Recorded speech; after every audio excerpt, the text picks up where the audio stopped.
მოგესალმებით, განვაგრძობთ მაუწყებლობას პირდაპირ ეთერში შემოგერთეთ გადაცემა სტუდია ნომერი 8, რომელსაც მე ჟურნალისტი ლიზა კვესელოვა ვუძღვები. გადაცემაში მნიშვნელოვან პოლიტიკურ აქტუალურ საკითხებზე ვისაუბრებთ. გადაცემის ამ ნაწილის სტუმარი კი ლევან ლორთქიფანიძე იქნება, რომელიც ჩაგვერთვება. მოგესალმებით, ბატონ ლევან, მადლობა გადაცემაში მონაწილეობისთვის.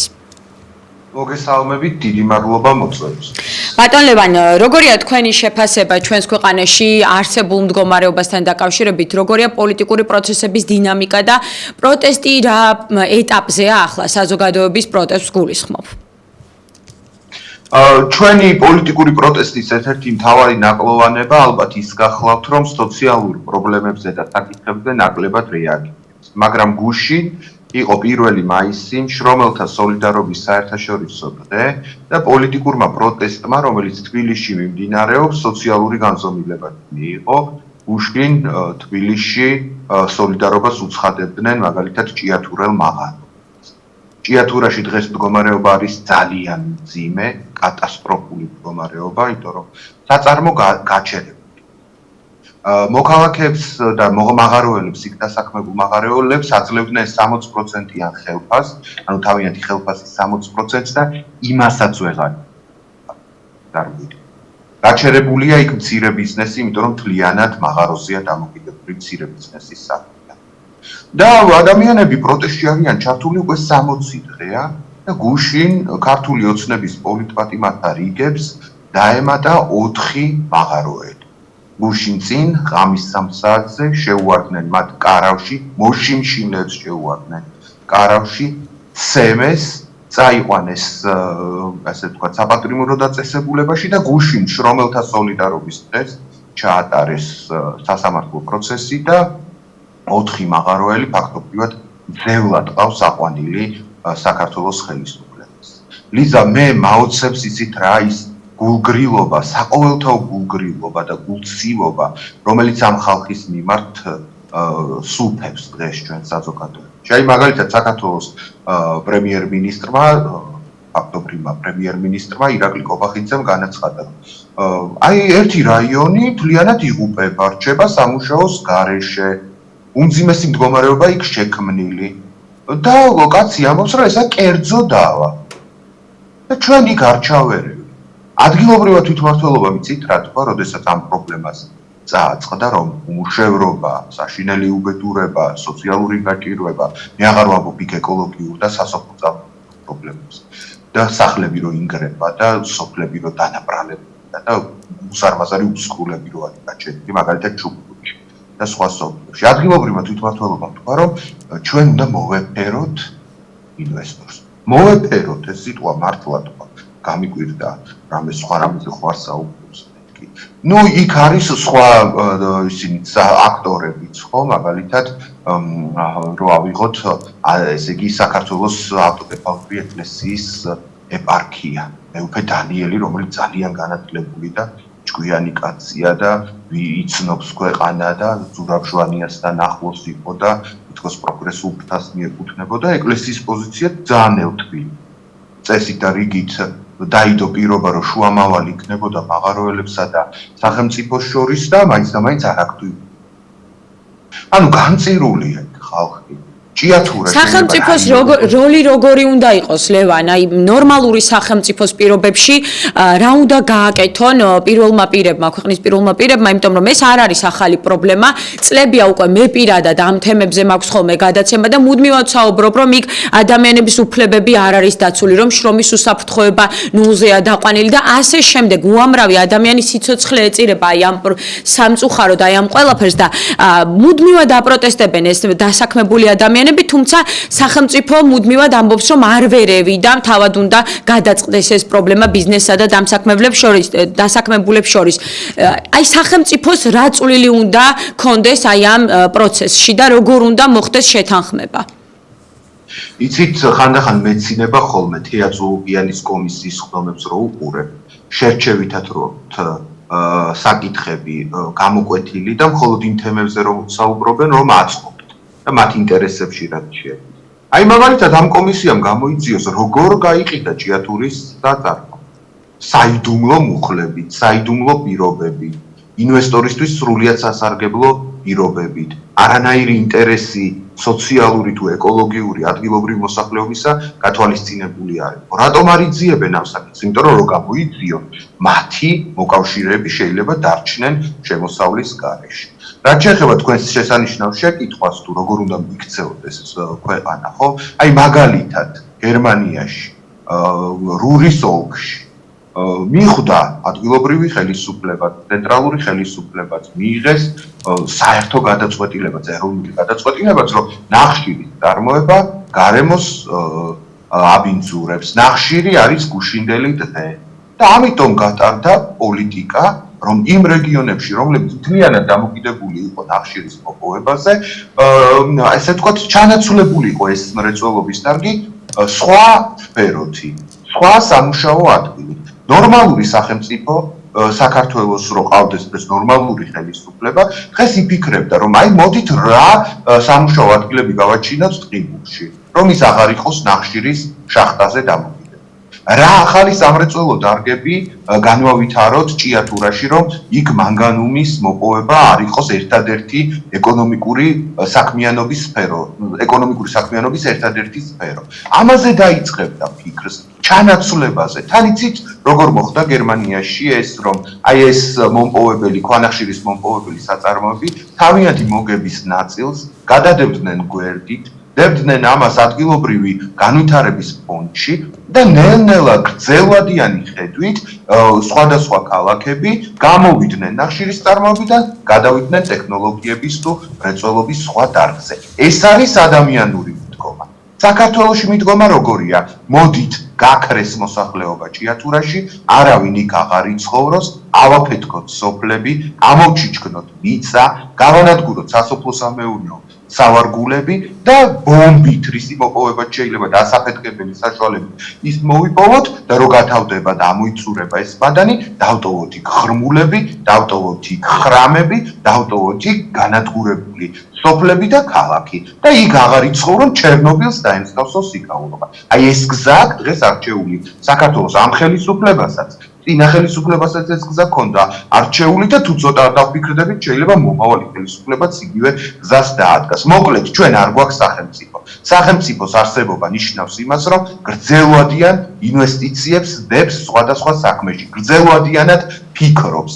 ბიზნესი ფიქრობს მოკლევადიანად, ამ წუთასაც უნდა მოგება, ამ წუთას უნდა შემოსავალი, უნდა მარტივი შემოსავალი, ზედმეტი თავის ტკივილის გარეშე შემოსავალი. და ამიტომ არსებობს სახელმწიფო, რომ მხოლოდ ბიზნესის, ესე იგი სწრაფ მოგებაზე არ იყოს ჩვენი ქალაქების და სოფლების ბედი დამოკიდებული. მაგრამ სამწუხაროდ საქართველოში პირიქით ხდება და მთელი სახელმწიფო აპარატი, რომ გავაგრძელოთ პოლიცია, უშიშროება, ქუჩის შპანა და კრიმინალური ავტორიტეტები ყველანი ჩართულები არიან დღეს ჭიათურის მოსახლეობის წინააღმდეგ. ამიტომ მე უხეშად ვიყენებ თქვენს კეთილგანწყობას და მართლა მოუწოდებ მთელს ჩვენს ქვეყანას, რომ პოლიტიკური საკითხი არის ის, თუ რა ბედიელით საქართველოს სამრეწველო ქალაქებს.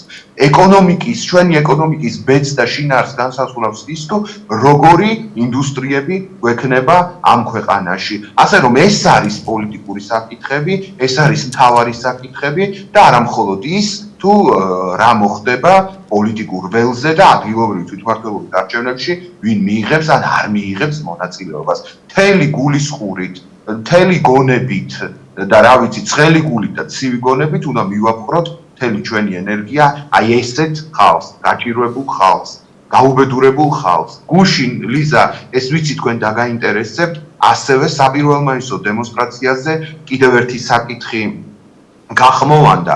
თქვენ იცით, რომ საქართველოში ასევე მიმდინარეობს ყოველგვარი წესების, გეგმების, მეცნიერების მონაწილეობის გარეშე და გათვალისწინების გარეშე ჰესების მშენებლობა. საქართველოში აპირებენ 217 ჰესის მშენებლობას. და მაგალითად ამჯერად აი ამ ჰესების მშენებელ ტექნოკრატთა სამიზნე არის ჩემი წინაპრების მშობლიური რაიონი, ვანის რაიონი. ვანის რაიონში ჩამოედინება ძალიან პატარა დინარე, რიონის შენაკადია, სულორი. ამ სულორზე უკვე დადგეს ერთი ჰესი და მაგალითად სოფელ სალხინოს, სადაც ბაბუაჩემი დაიბადა, დინარე მიეწოდება ხალხო გრაფიკით. გაგიგიათ ესეთი რაღაცა, შუქი გრაფიკით, გამოვლილი გვაქვს წყალი გრაფიკით, გამოვლილი გვაქვს გაზი გრაფიკით, გამოვლილი გვაქვს, მაგრამ შეიძლება მდინარე გრაფიკით იყოს, როცა ესე იგი ამ ჰესის ფლობელი მოინდომებს დამბის აწევას, მაშინ მდინარე მოდის სოფელში, როცა არ მოინდომებს ამას და ჭირდება თვითონ ენერგიის გამოსამუშავებლად, დამბა დაწეულია და სოფელში მდინარე არ მოდის. და აი ამ ასეთ მდინარეზე სულორზე სადაც ერთი ჰესი უკვე ამხელა პრობლემას იწვევს, აშენებენ მეორე ჰესს. და სოფელ სულორში აპირებენ, ეს უნიკალური ის არის, რა ქვია, კურორტი, წყალტუბოს ბიძაშვილს ეძახიან, იქ წყლები ამოდის, თერმული, ასე შემდეგ, საბჭოთა დროს სერიოზული კურორტი და პიონერთა ბანაკი იყო, აი სოფელ სულორში მეორე ჰესი უნდა ჩაიდგოს და რამდენიმე ადამიანის მოგების მიზნით კიდევ რამდენიმე სოფელი უნდა გადავიდეს მდინარეზე, რომელიც გრაფიკით წამოვა. და მარტო სოფელი ხო არ გადადის ამ გრაფიკზე, გადადის ის ეკოსისტემა, ის გარემო, ასე რომ აი ნახეთ, მარტო მუშებს, მარტო ინდუსტრიებს კი არ აქვს პრობლემა, რითიც ვამაყობთ, რაც შემოგჩა უკანასკნელი სიმდიდრე, რაც ჩვენ შემოგჩა. ხალხი ამ ქვეყნიდან გაქცეულია, არაფერი არ მუშაობს, ვერაფრით თავს ვერ მოვიწონებთ. ხო, ერთადერთი სიმდიდრე რაც დაგვრჩა, ეს არის ჩვენი ბუნება, სილამაზე, რომელსაც ვეტრფით, რომელსაც ვამაყობთ. და ესეთი ჰესების მშენებლობით, პატარა თუ დიდი ჰესების მშენებლობით ანადგურებენ ამ ბუნებას. თან არ გვეუბნებიან, რისთვის ანადგურებენ. შეიძლება ადამიანმა უკან დაიხიოს და თქვას, რომ თუ რომელიღაცა ჰესის მშენებლობა 20 წლის განმავლობაში დაასაქმნებს 50,000 ადამიანს, მაშინ შეიძლება გავიჭიროთ, რაღაცა გვერდით გადავდოთ, მაგრამ არ ვიცით რისთვის აშენებენ. ვინ მოიგებს აქედან? ერთი ბიჭიკო თუ რაღაც ისინი გვარიც დაასახელეს, არ მინდა ხალხა. ესეთი ერთი და ორი ადამიანის მოგებისთვის სხვა შეიძლება ჩვენ სირულე განადგურდეს ყველაფერი. აი ესეც პოლიტიკური საკითხია და ამაზე არ საუბრობენ და ამაზე ჩუმად არიან ჩვენი პოლიტიკური ელიტის წარმომადგენლები, იმიტომ რომ ყველა ემხრობა ჰესების მშენებლობას, ყველა ემხრობა ჭიათურაში მაფიოზულ და განგსტერულ წესრიგს და არავის არ ანაღულებს ამ ქვეყანაში რიგითი მოქალაქის ბედი და ბატონ ლევან, ხომ არ არის დრო, როდესაც ადამიანები სოციალური მოთხოვნების გამო უნდა გამოვიდნენ ქუჩაში, და პრინციპში ამაზე თქვენც გაამახვილეთ თავდაპირველად ყურადღება, როდესაც საუბრობდით და მე სხვადასხვა დროს უამრავი აქცია მახსენდება, თუმცა აი ასეთი მასშტაბური გამოსვლები, მაგალითად იმიტომ რომ ჩვენს ქვეყანაში საკვებ პროდუქტზე ფასები შვეიცარიაზე ბევრად უფრო ძვირია და ასე შემდეგ, აი ამის გამო არ მახსოვს რომ დიდი მასშტაბური აქციები ჩატარებულიყო, თუმცა ძალიან მნიშვნელოვანია რომ ამ პრობლემაზეც გავამახვილოთ ყურადღება, ადამიანებს აქვთ მცირე შემოსავალი ჩვენს ქვეყანაში 2-3 სამსახურში შეიძლება ვიმუშაოთ დღის განმავლობაში, თუმცა შემდეგ იმდენი გასამჯელოც ვერ ავიღოთ რომ თვიდან თვემდე ოჯახი შევინახოთ, სრულფასოვნად ვიკვებოთ და რით ვიკვებებით ეს საერთოდ ხომ შემდეგი საკითხია, რომელიც უკვე აგერ დავრწმუნდით რითაც ვიკვებებით და არ ვიცი, ფეკალიებიც კი არის თურმე იმ პროდუქტებში გარეული და მონაწილეობს, რომელიც ბავშვებისთვის უსაფრთხო, ჯანსაღი გონია და ჯანმრთელობისთვის სასარგებლო.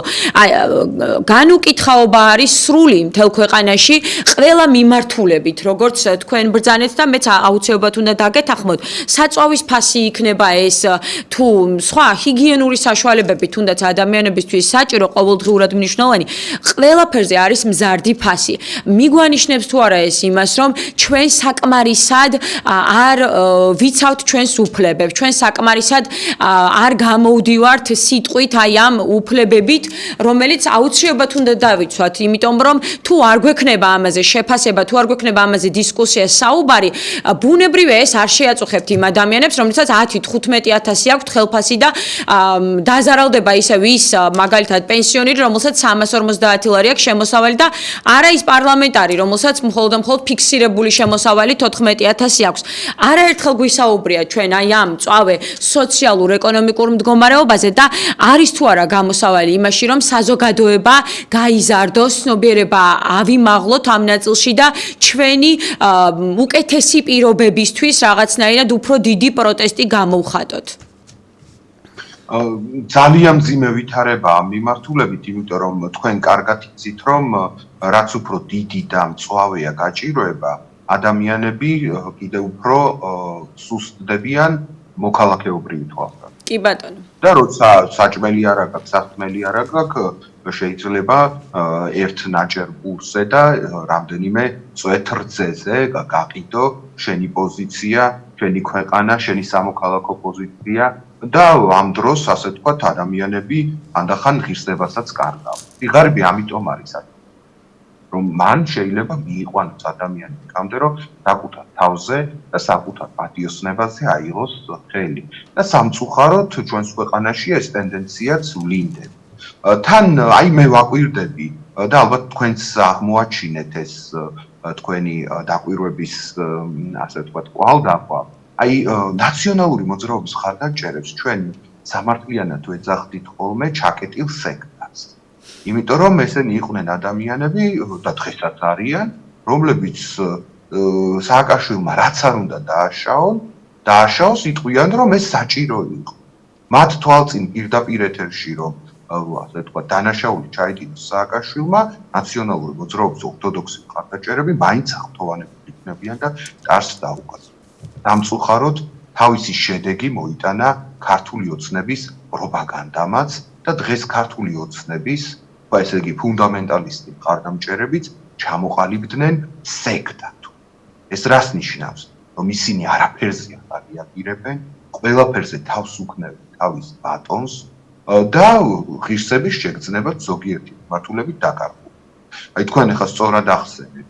აი მაგალითად გამოქვეყნდა ხო მონაცემები, რომ ყველა წესის და კანონის დარღვევით ერთი ბანკირი, რომელიც შემდეგ ფერმერი გახდა, საკუთარ საქონელს, რომელსაც საშინლად ეკეთებდა ჯერეთი და ბაგური წესით მილიონობით, არა ათასობით საქონლის გამოკეთვა და მათი მანქანებად გადაქცევა ესეთ არახუმანური და არადამიანური ქმედება, მაგრამ ამასთავი დავანებოთ, ესე იგი აჭმევდა ქათმის სკორეს და მერე იქიდან მოპოვებულ რძეს ჩვენ გვასმევდნენ. მერე ის მოწამული ძროხები დაკლეს და ხორცი ჩვენ გვაჭამდა. ამაზე ქართული ოცნების მხარდაჭერთა რეაქცია არის ნაური. რომ თქვენ მოიგონეთ.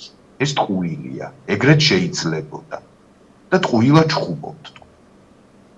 ხო? ამას გვეუბნებიან. აი მაგალითად მივიდა ირაკლი კობახიძე, იმასთან რა ქვია, თემურ ლენგის მონუმენტთან. უზარმაზარ მონუმენტ. მიიტანა მასთან ყვავილები და ქართული ოცნების მხარდაჭერები ამბობენ, რომ რა უჭირს ეს თემურ ლენგის მონუმენტი იყო უზბეკეთის დამოუკიდებლობის კომპლექსის ნაწილი. ანუ უძებნეს ყველაფერზე ეძებენ არგუმენტს. ყველაფერზე აქვს პასუხი. ნებისმიერ შემთხვევაში ამართლებენ ხოლმე ხელისუფლებას. მათ შორის სოციალური გაჭირვებას არგუმენტითაც, სიღარიბის არგუმენტითაც ამბობენ, რომ რა მოხდა, ესე ხდება. ასე უნდა იყოს. აბა სხვანაირად უკეთესად ვინ გააკეთებს, მიშა გინდა? ომი გინდა თანდაც.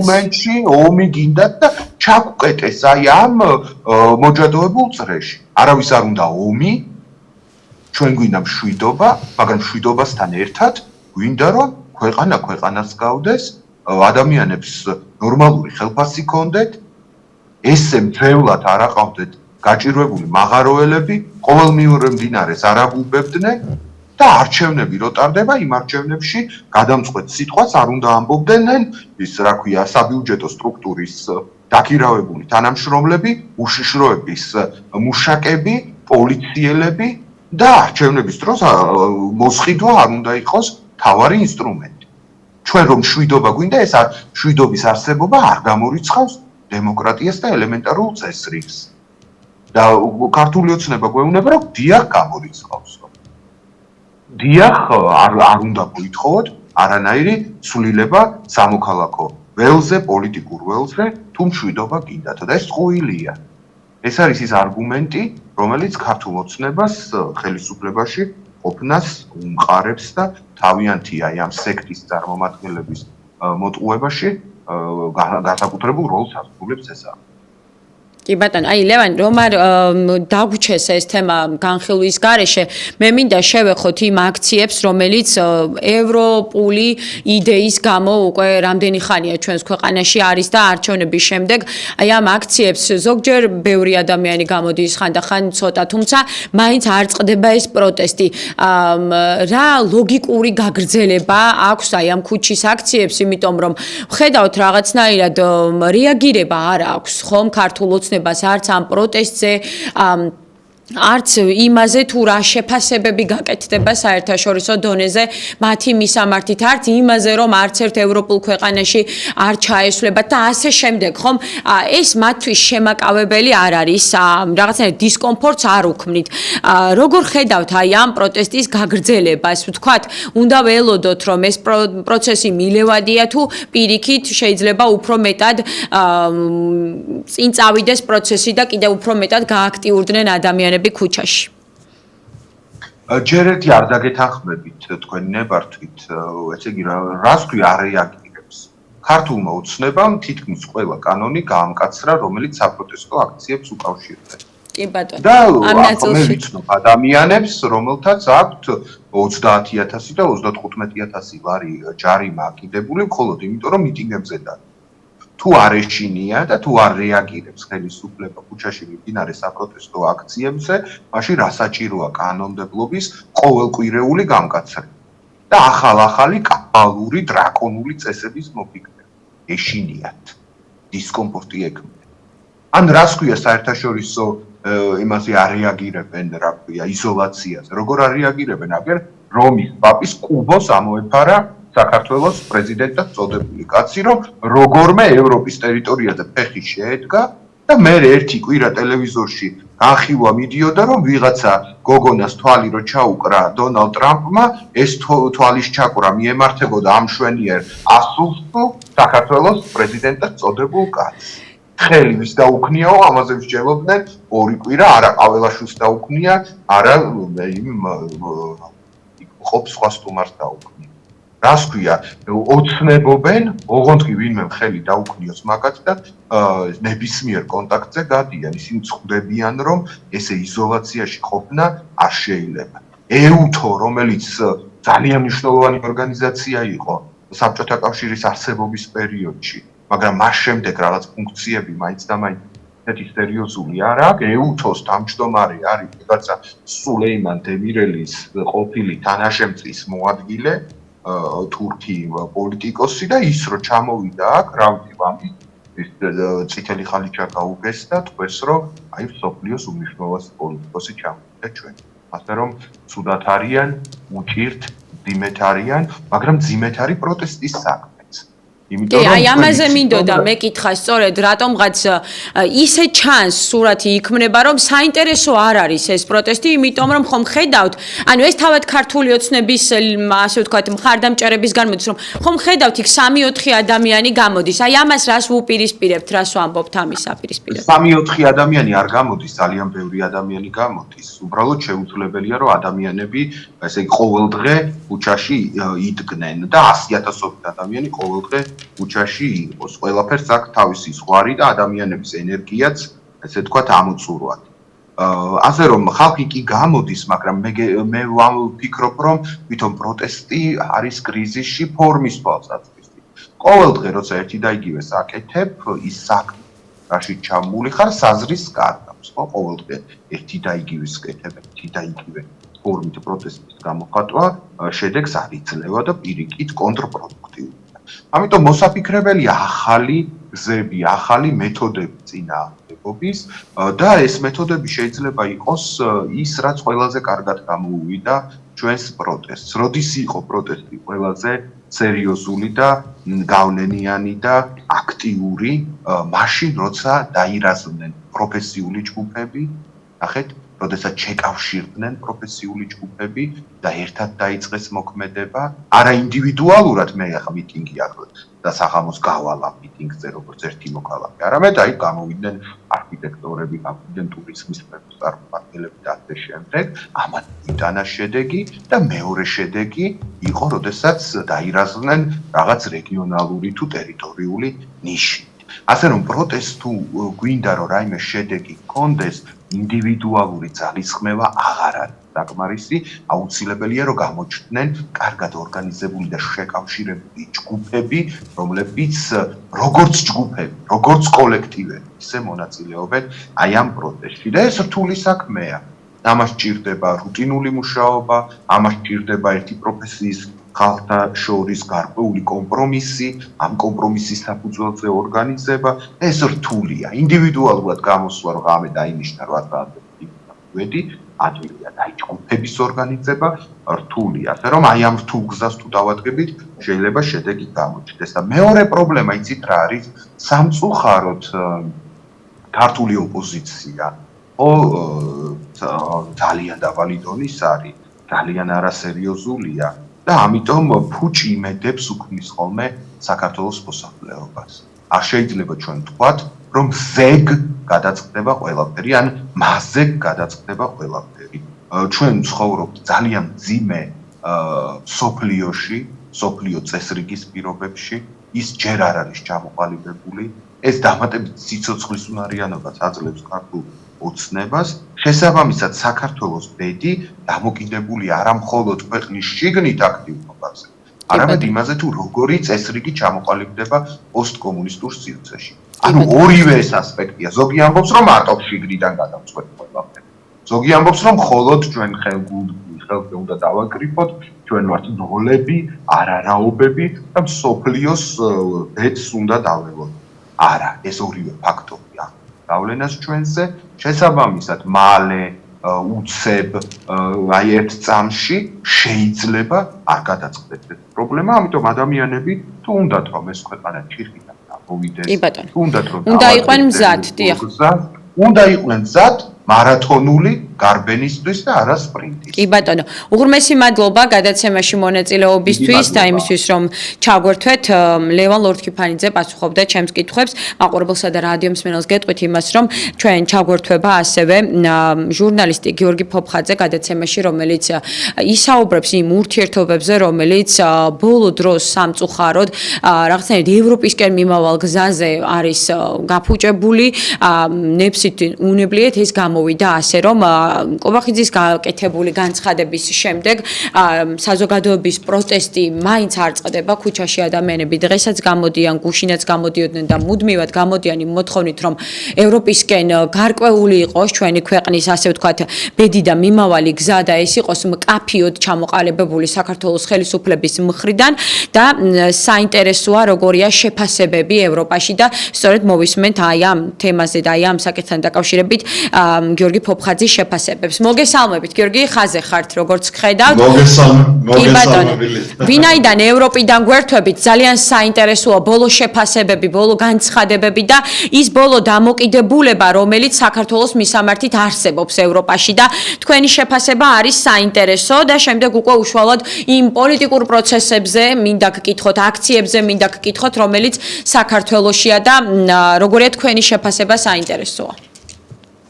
კი ბატონო, კიდევ ერთხელ მოგესალმები, მივესალმები ტელეკომპანია ობიექტივის მაყურებლებს.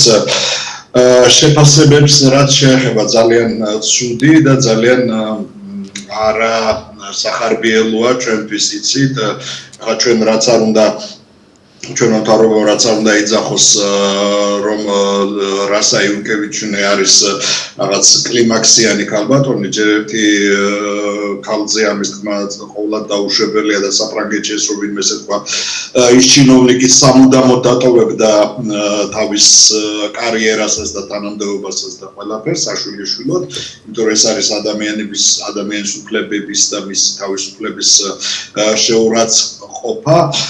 ეს ერთი და მეორე რასამ თქვა რომ შემოიტანა წინადადება ევროპის სახალხო პარტიის ყრილობაზე და ევროპის სახალხო პარტია ეს არის პირველი პარტია, ნომერ პირველი პარტია ევროპარლამენტში და ევროპულ სტრუქტურებში, მათ ყველაზე მეტი ევროპული ქვეყნის პრეზიდენტი ან პრემიერ-მინისტრი ყავთ ხელისუფლებაში და საქართველოს ხელისუფლების დასანქცირების შესახებ და რაც შეეხება თვითონ ბიძინა ივანიშვილის ოჯახის დასანქცირების შესახებ. ასევე ბიძინა ივანიშვილის მფლობელობაში არსებული ბანკების გათიშვა SWIFT-დან და Visa ან Mastercard-ის საერთაშორისო სისტემიდან. ძალიან წაბაბი იყო ეს განცხადება, რომელიც სხვათა შორის ერთხმად გავიდა, არც ერთი მოწინააღმდეგე არ ყოლებია რასაც ამ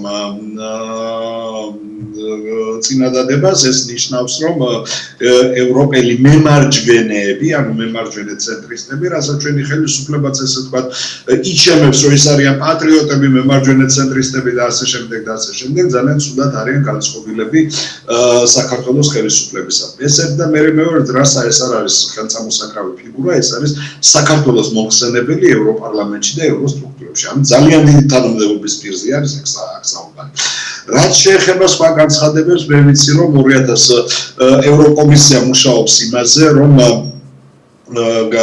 ევროკავშირის გაფართოება მოხდეს უკვე 2028 წელს მოლდოვას და ჩერნოგორიას, ანუ მონტენეგროს ხარჯზე. უკრაინა ჯერ კითხვის ნიშნის ქვეშ დგას, მაგრამ უკრაინაც აქ არის უკრაინის გარეშე ხა წარმოუდგენელი, მიუხედავად იმისა, რომ უკრაინას აქვს ომი რუსეთთან და ჩვენ საერთოდ ამოგდებული ვართ ამებიდან, რა ქვია. საინტერესო ფაქტი ის არის ლიზა, რომ მონტენეგრო, ანუ ჩერნოგორია და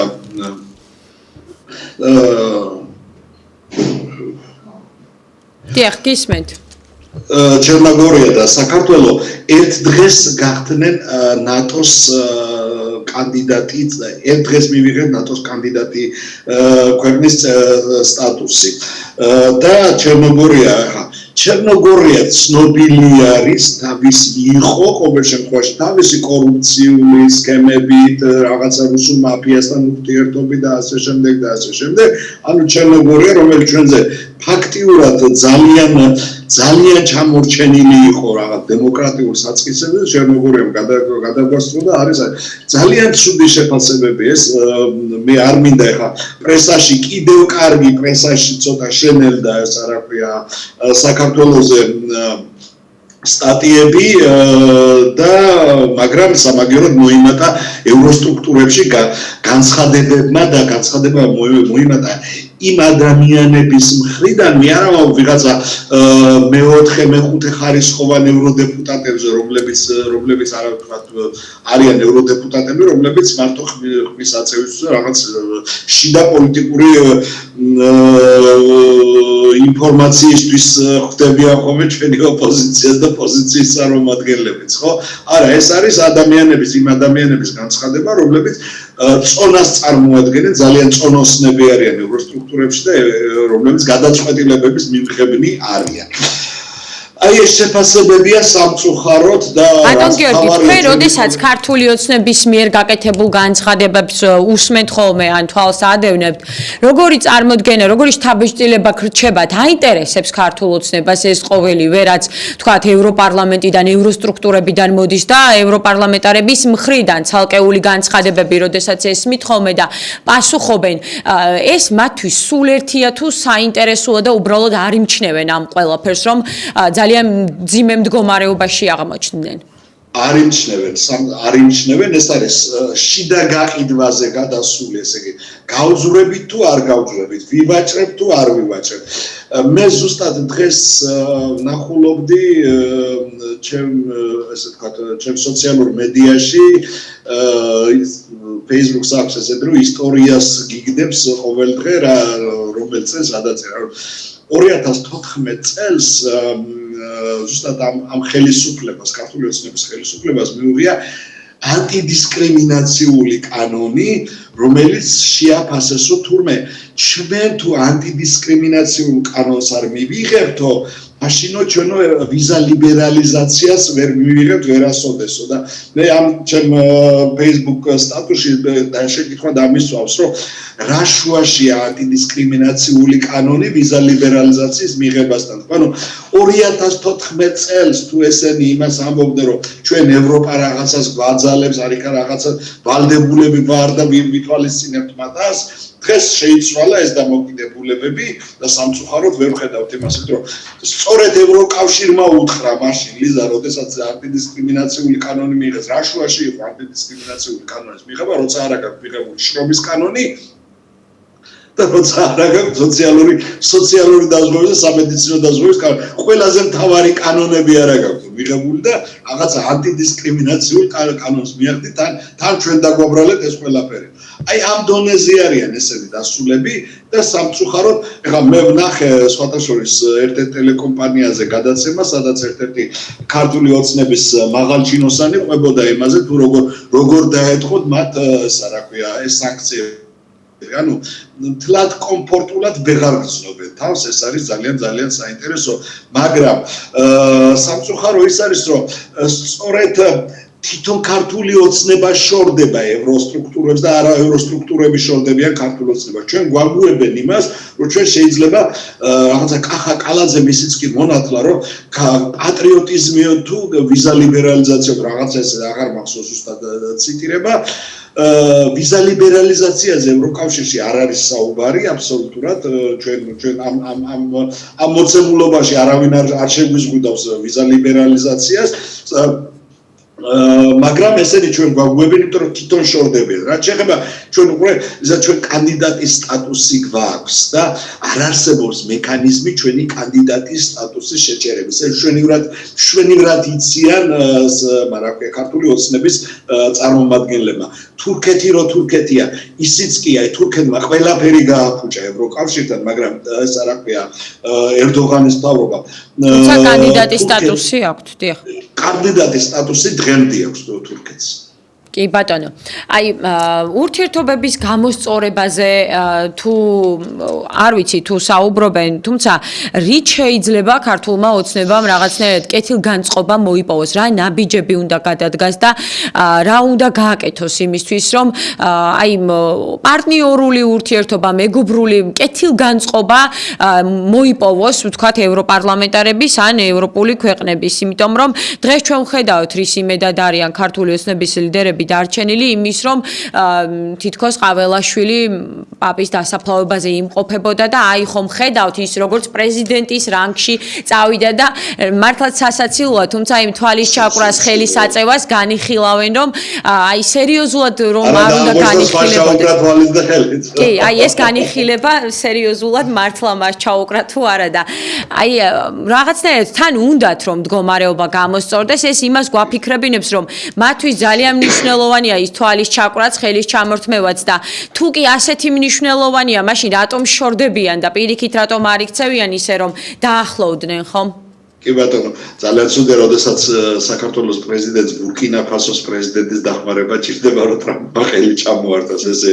ახლა მეორე, ევროკავშირი ძალიან მარტივს მოითხოვს და ძალიან ადვილია ამ სიტუაციის გამოსწორება. ერთ პატარა მაგალითს მოვიყვანო, როდესაც საფრანგეთში გასულ წელს ჩატარდა ევროპარლამენტის არჩევნები და მარინ ლე პენის პარტიამ გაიმარჯვა, პრეზიდენტი მაკრონი გამოვიდა და თქვა, რომ მე დღეს მატარებ ერთ კვირაში ჩატარდება ახალი საპარლამენტო არჩევნები. არა იმიტომ, რომ მე მეპარება ამ პარლამენტის ლეგიტიმაციაში, არამედ იმიტომ, რომ ეს არის დემოკრატიის წესი და კანონი. რაღაცა პარტიამ გაიმარჯვა თუნდაც ევროპარლამენტის არჩევნებში, მე უნდა როგორც პრეზიდენტმა მე უნდა გადავხედო რა განწყობებია ამ წუთში საფრანგეთში, ხო? აი ეს არის ძალიან მარტივი. როდესაც ვიღაცას ევროკავშირში რაღაცაზე შეეპარება ეჭვი, იქ იმ წუთში ინიშნება არჩევნები. იგივე მოხდა რუმინეთში, სულ რაღაცა, რა ქვია, 2 თვის წინ ვიღაცას, რა ქვია, ერთ-ერთი დეპუტატი, კანდიდატი, პრეზიდენტობის კანდიდატი დაადანაშაულეს, რომ რაღაცა რუსეთიდან იმართებოდა, ჩატარდა ეს, რა ქვია, ხელახალი არჩევნები და კიდე ის კაცი გავიდა მაშინ, რა ქვია, ანუ აღმოჩნდა, რომ შემოწმების ტესტები ვით არის არჩევნები, ხო, ევროსტრუქტურები. შენ გეუბნებია, რომ საქართველოს მოსახლეობის 40%. არ არის ცოტა პატარა ეს რა ქვია ციფრი, ხო? 40% გეუბნება რომ მე არ მჯერა შენი ჩატარებული არჩევნების, ადექი და ჩაატარე. მე დარწმუნებული ვარ, რომ აი იმ წუთში და დღესაც რო ჩაატაროს ემა რა ქვია ქართულმა ოცნებამ არჩევნები, ისინი იქნებიან ისევ გამარჯვებული, იმიტომ რომ ჩვენ მართლა სუსტი ოპოზიცია გვყავს. მოდი ამაზე ოპოზიციონერებს არ ეწყინოთ, მაგრამ ისინი არიან ჩვენ გვყავს ძალიან სუსტი ოპოზიცია. როდესაც ევროპაში ძიციან ეს ყველაფერი და შენ მაინც არ ატარებ ამას და ანუ ეჭქვეშ აყენებ კიდე რაღაცებს, უკვე აი ძალიან ცუდი ტონია და ძალიან ცუდი ეს არის. გადაფიჩინდე რომ ბიჭო, შეეპარეთ, ჩაატარე. ხო მოიგებ. ხო ხარ დაწუნებული რომ მოვიგებ. მე სულ ვამბობ ხოლმე, ამ ოპოზიციის ხელში რაც ახლა ეს 4 ოპოზიციაზე მაქვს ლაპარაკი და დანარჩენ ოპოზიციონერებზე არა მაქვს სპექცება, არა მაქვს საუბარი. რომლებიც იჩემებენ რომ ჩვენ ვართ, ხო, აი, კაი ტიპები ჩვენ ვართ რა. უფრო სამი იჩემებს, გახარიაზე არა მაქვს ლაპარაკი, გახარია უფრო ადეკვატურია და ადეკვატურად აფასებს რა ქვია სიტუაციას, ისინი ამბობენ რომ ჩვენ ვართ და ჩვენი ნაბადი. აი ეს ოპოზიცია ამ ოპოზიციის პირობებში 2028-შიც და 2030-შიც და 2050-შიც ესე რომ დარჩენ. მაინც ქართული ოცნება მოიგებს, იმიტომ რომ იმდენად სუსტი ოპოზიცია არის ეს და რატო? ეს ერთი და მეორე. როდესაც შენ ქვეყანაში პრეცედენტს ქმნი, რომ ვიღაცის დაპატიმრება ხდება იწევს ერთს, რომ ეს ხომ არ არის პოლიტიკურად მოტივირებული, შენ ამაზე უნდა გასცე პასუხი და გამოუშვა ეს ადამიანები, ემედა რა ქვია, ხა მიშა სააკაშვილიძე არ მაქვს ლაპარაკი, მიშა სააკაშვილის უფრო ყველაზე სასათბურე პირობებში ხავ მიშა სააკაშვილი. ხო მე მაქვს საუბარი ჩვენ კოლეგაზე მზია ამაღლობელი. მე მაქვს საუბარი იმ ბავშვებზე, იმ ბიჭებზე, იმ მსახიობებზე, იმ ჟურნალისტებზე, რომლებიც დაპატიმრებული არიან რაღაცის უცხო. გუშინ ნახეთ თელმა საქართველოს ალბათ უყურა რა ხდებოდა საფრანგეთში, ხო? ეს რა ქვია, პოლიცია და მანიფესტანტები ერთმანეთს ეჩხუბენ და ცვირპირი დაამტვრიეს. მაგრამ უყურელიზე რა ხდება? აქ არავის არ იტყვის რომ ის არის პოლიტიკურად დაპატიმრებული და რატო. უყურე პოლიციას არ აქვს უფლება რომ მან პირველმა დაიწყოს დარბება თუ საზოგადოებრივი წესრიგი არ იქნა დარღვეული. საზოგადოებრივი წესრიგის დარღვევაზეც არ არის და ეს რა ქვია, იქ ერთს გამოიყვანონ იმასე დაპატიმრებული გავაუშვებენ ესე. მაგრამ უყურე როდესაც მომიტინგეები გადადიან ჭუბზე, მაშინ უკვე დარბევა იწყება თან ძალიან მწყარად. აქ უკვე ეს ფაქტორი გამოიწყება. აქ არიან დაპატიმრებული ბიჭები და გოგოები, რომლებიც აი რაღაცა ჯოხი გაისროლა, პიროტექნიკა გამოიყენა, რაღაცა სისულელებზე არიან დაპატიმრებულები. ხო, აი ჩვენ არ ვლაპარაკობთ ამაზე. ეს ერთი და მეორე. დაკვირდი, რამდენმა დაწერა ჩვენება სავსეა მე ევროკავშირის ეს დახურული ესა რა ქვია რაპორტი ვნახე, სადაც აღწერილი არის თვითონ ევროკავშირის საელჩოს გამოკითხვებით არის ეს და არა ვიღაცა NGO-ების ესა რა ქვია რაპორტები, ხო? აი რა უქნეს დაპატიმრების შემდეგ ცემა მე ჟურნალისტებს შეგონი არ წევს საფრანგეთში პოლიცია და არ გვიჩვენს რომ როგორ არის რამდენჯერ ოყობა როგორც კი შენ მანქანაში დაგაპატიმრეს კარგად გწემა მიტინგზე დაგაპატიმრა და მანქანაში შეგაგდო იქ უკვე სიტუაცია იცვლება მოპყრობა იცვლება მამდე რა ქვია დაპატიმრებულისადმი ბატონო შენი ჭირიმეობით გელაპარაკები უკვე ის პოლიციელები რომლებიც ქუჩაში რა ქვია ცხვირის გამტროლი ხო საქართველოში რა მოხდა ჩვენ რა ნახეთ დეკემბერში განსაკუთრებით 4 დეკემბრის აქციაზე ჩვენი კოლეგების ბიჭო ზია ამაღლობებს ემაშებია რა ქვია ასამართლებელს სილა გააცნო გურამ როგავას ცხვირპირი დაამტვიეს პირდაპირ ეთერში და არავინ არის დასჯილი კი ბატონო ამაშია განსხვავება კი ბატონო გამოსავალს რაში ხედავთ ბატონ გიორგი, როდესაც ასეთი მდგომარეობა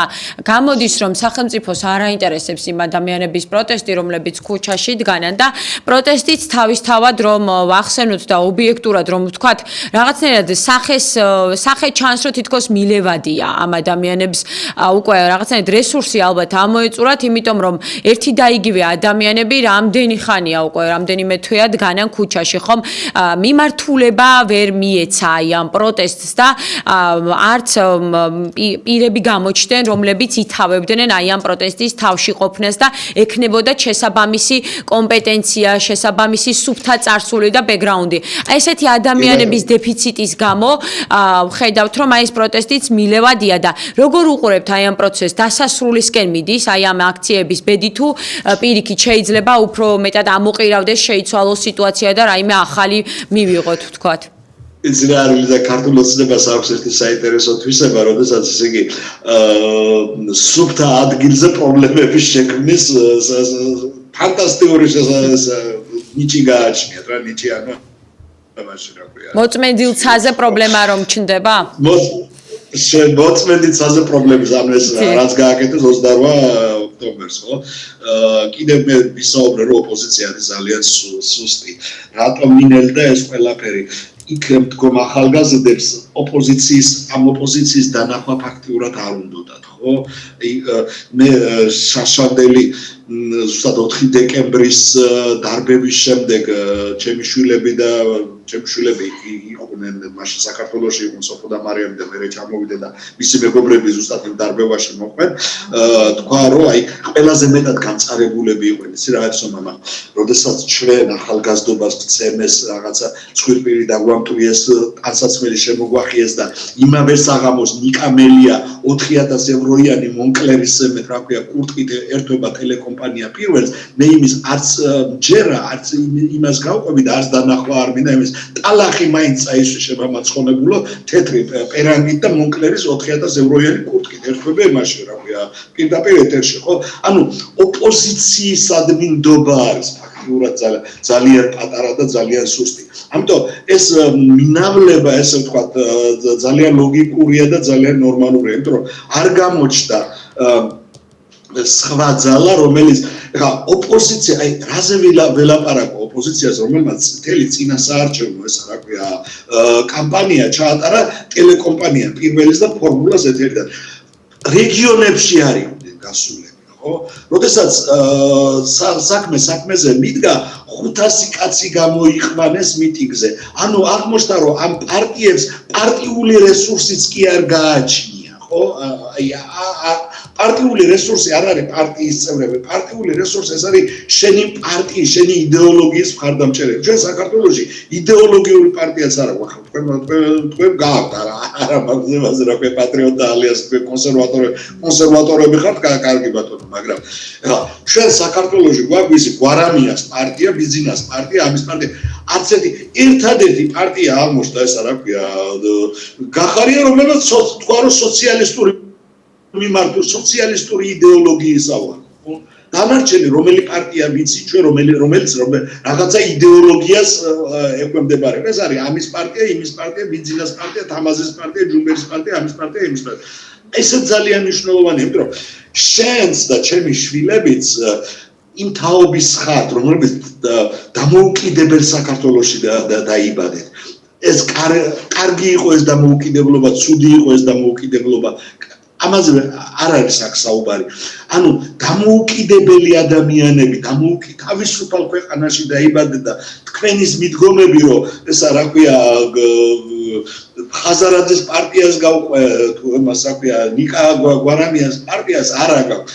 მე როცა უყურებ ხოლმე ჩემს შვილებს როგორ ზიანდა საფრანგეთში საარჩევნოდ კითხულებენ ყველა პარტიის მონაცემს და ყველა პარტიის წარმოდგენილ პროგრამას აი არალელებს ვავლებ რომ საქართველოშიც ეს დრო მოვიდა. კი. იმედია რომ აი ასეთი კულტურა გვექნება სამომავლოდ რომ უფრო მეც მოვითხოვთ არჩევნებში მონაწილე კანდიდატებისგან და შემდეგ უკვე აი ამ შესრულების პროცესაც დავაკვირდებით და მათ ბიოგრაფიულად შევარჩევთ და ასე შემდეგ. ჯერ სამწუხაროდ აი ესეთი ცნობიერების დონე ნამდვილად არ აქვს მე ასე ვფიქრობ. იმიტომ რომ კანდიდატებსაც კი არ ვიცნობთ ხშირ შემთხვევაში ვის ვაძლევთ ხმას და უბრალოდ ვიცით რომ ეს არის ქართული ოცნება, ეს არის ნაციონალური მოძრაობა და ასე შემდეგ. ამიტომ ვიყავი მე წინააღმდეგი პროპორციული საარჩევნო სისტემის და ვამბობდი რომ იდეალური შეიძლება ფრანგული არ არის და ბელგიური, მაგრამ აქ არის კანდიდატებზე შენ მისი ბექგრაუნდი უნდა იცოდე ვინ არის და რა არის. ანუ პროპორციული არ არის. იქ უკვე შეჯიბრებითობის პრინციპია, მაშინ რა ქვია, კანდიდატებში დაუშვათ, რა ქვია, ფრანგმა სოციალისტებმა წარმოადგინეს აკადემიკოსი, იმან იურისტი, ამას ეს ბექგრაუნდი აქვს, ეს ამას თავაზობს, ის ამას თავაზობს, ანუ ჩვენ პროგრამებს უყურებთ და პროგრამების მიხედვით. კი ბატონო, უღრმესი მადლობა ბატონ გიორგი მისთვის რომ გამონახეთ დრო და ჩაგვერთეთ, საინტერესოა ყოველთვის თქვენი შეფასებები. მე მაყურებელსა თუ რადიო მსმენელს შეგახსენებ, სტუდია ნომერი 8-ის პირველი ნაწილისთვის განკუთვნილი დრო ამოიწურა, თუმცა არ გადართოთ, წინ ძალიან საინტერესო თემაზე გელოდებათ ინტერაქტივი და მე კვლავ შემოგიერთდებით რამდენიმე წუთში.